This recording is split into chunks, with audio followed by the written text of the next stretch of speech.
Uh, this is a story I thought I just recorded a few seconds ago. So I'm going to say it all again, which is a pain, really. But yeah, it's a true story, and I loved it, and it is a totally true story. It happened in 1998 in Kirkby Ashfield, and I'll keep it to the same area to my previous stories because it's that I'm going to do that with areas. I think, apart from South America, there's that many, there's thousands. But this was happening in Kirkby Ashfield, 98 in summer. And as far as I know, the kids was off school. But anyway, it's about happened at midnight to morning, I'd say.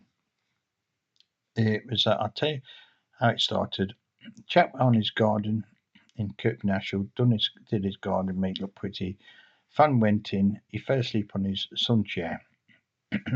Kids went to bed, and his wife put TV off and thought, "I best go and fetch my husband in." And he didn't have a drink, he just had a cup of tea and what have you, and he sat outside and fell asleep on a deck chair.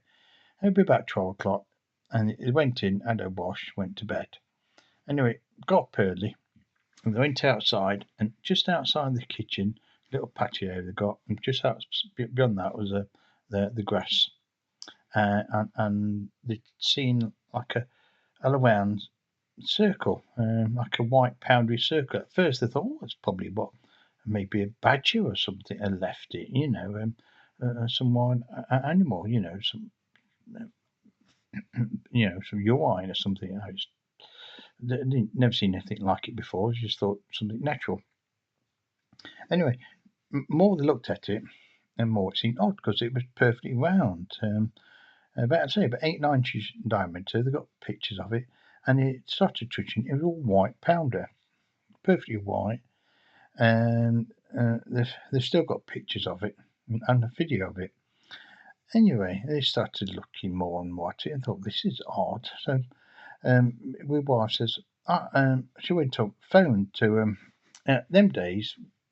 It's before we had mobile phones everywhere. We used to use the landline, old-fashioned way, even though it don't seem that way in '98.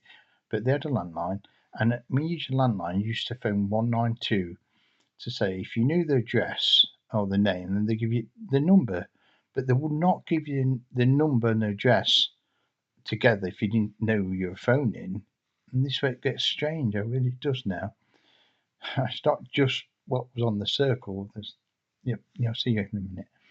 So anyway, my wife phones up, right, and she says, "Well, can you help? We've got this white powder on the garden." I said, "White powder?" Says a lady on the phone. "Oh, I know you need a UFO." It didn't occur to us about anything UFOs, not one little bit, nothing at all. And I thought, a bit odd. Why would we want a UFO expert? I won't be tidy. And she sent one from Bristol, of all places. Bristol's like, I think, 4 hours away. It was literally miles away. So off they come, all the way from Bristol.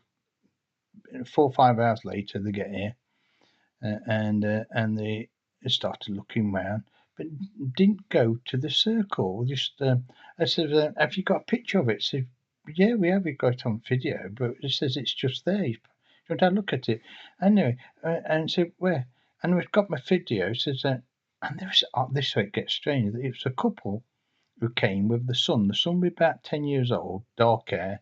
They had like brownish hair. They were about 35, I think, and lad looked about 10. And they said, "The boy, so you don't mind us bringing my son?" I said, "No, it's perfectly fine."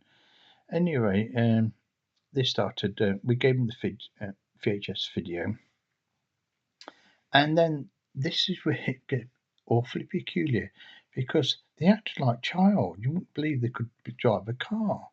They actually kept putting the video in, and then we had to show them the buttons, the big VHS Ferguson big buttons. They're old fashioned in them days, but and we used to, but still fairly up to date, Them for at '98, we used to press the buttons and it used to go in and out this big video thing. Anyway, they were fascinated in and out for about 15 minutes, in and out. I thought, blimey. Anyway, my friend comes round and says, well, do you want to go and look round outside? It's outside. And they're still in and out of this video. And it says, anyway, they had the son stood there, and we says to our young lad, says, do you want to take whatever his name up, show him your toys? And he was 10, and that young lad was about 5 or 6. So he goes upstairs and shows him his toys. And 15 minutes later, they're still playing about this blinking video, big VHS video, and they put it in there. And eventually, they put it on, so I help them put it on, and they're looking at it, the video, and the faces are literally inches away from the TV, looking at it, and they was both looking at each other, looking at the TV, touching it. I thought, this is really incredibly odd. My friend looked at me and looked at them and thought, this is incredibly weird. This is not right. Anyway, they go outside. Eventually, we said, well, would you like to see it there? And they said, okay, yeah. And then we cut a piece off for them to take. And they said, well, we have it tested, Okay, that'd be brilliant. So will you let us know? Yeah, we'll let you know. Anyway, after about, let's say, 15 minutes, lad comes downstairs. And young lad, our son says, remember our young lad is really well behaved. He wouldn't say anything normally bad, but he says to him, he's weird. I thought, never heard him ever say such a thing in my life, and never done since. And he says, he's weird though, Dad, he's weird. And maybe I thought, blimey. And then he says, shouldn't say that, it's not very nice. And we all looked at each other and said, blimey, what's going on here? Anyway, and they both these so-called parents looked at the lads and says to the lads as if he's the grown-up, he acted more grown-up than them, and says, shall we go? Are we ready? So have we done enough? They said, yes, we're going now. And off they go.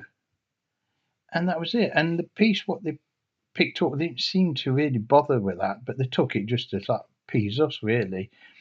And off they go. And we never heard anything of them again, literally of them at all. Anyway, when they went, I said to young son, I said, why do you call that lad weird? It's not very nice, is it? He said, but Dad, he was weird. I said, what do you mean? Well, I said, come and show me. I went to his bedroom. Said, what do you mean he's weird? And he said, but he stood there, and he had a small bedroom, and I stood there, look, sort of thing. And he says, went to the bedroom, and he was looking at me toys in that corner. I said, yeah, I said, looking at your toys. She said, yeah. But then he looked at them toys over there. I said, well, yeah, there's nothing wrong with that. But he said, Dad, his body didn't move. His head moved from there to there. But his body didn't move. His head was going everywhere, but his body didn't move. That's why he says he's weird. I said, maybe he got he can move things, He said, no, he body didn't move at all. He didn't walk everywhere. And that's why he said he was weird.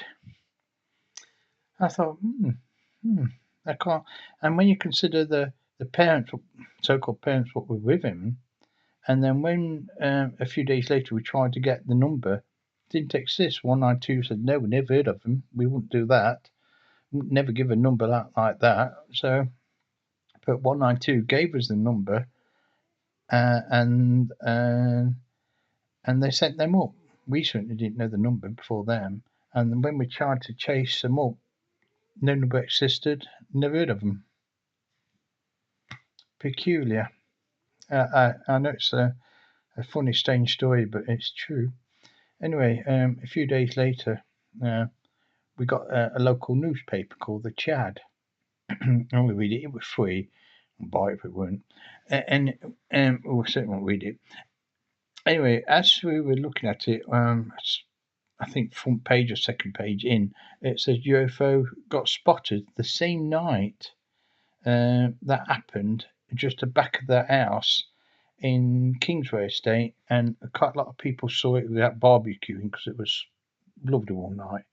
And they describe a UFO as big as a jumbo jet just above the houses, and that would be just the back of that house, what we just mentioned at the same time.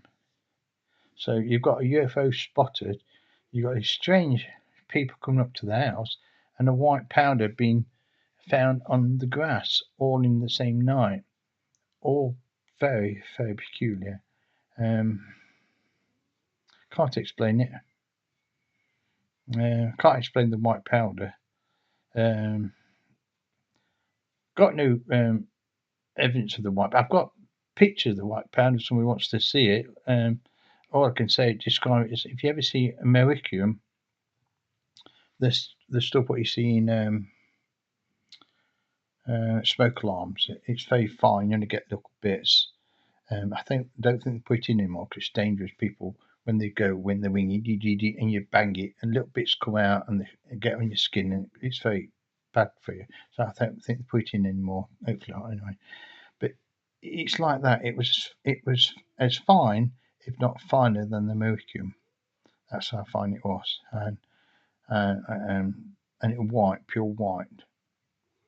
It was peculiar, absolutely peculiar. Never seen anything like it. Never seen such behaviour from people coming up, and 192 is very strange to give us the number. And when we checked up, like say they said no, we won't do that.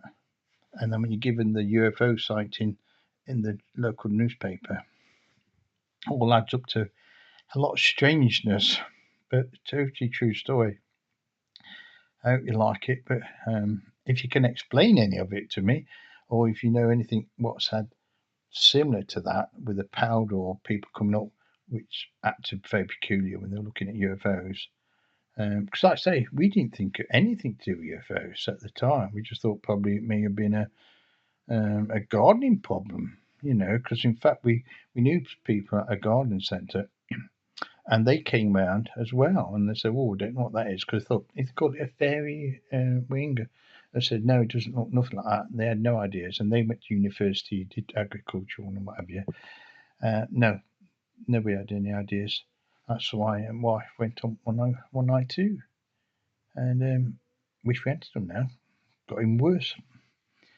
So I hope you like this story. Totally true,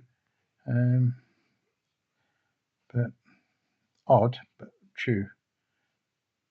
God bless. Thank you for looking.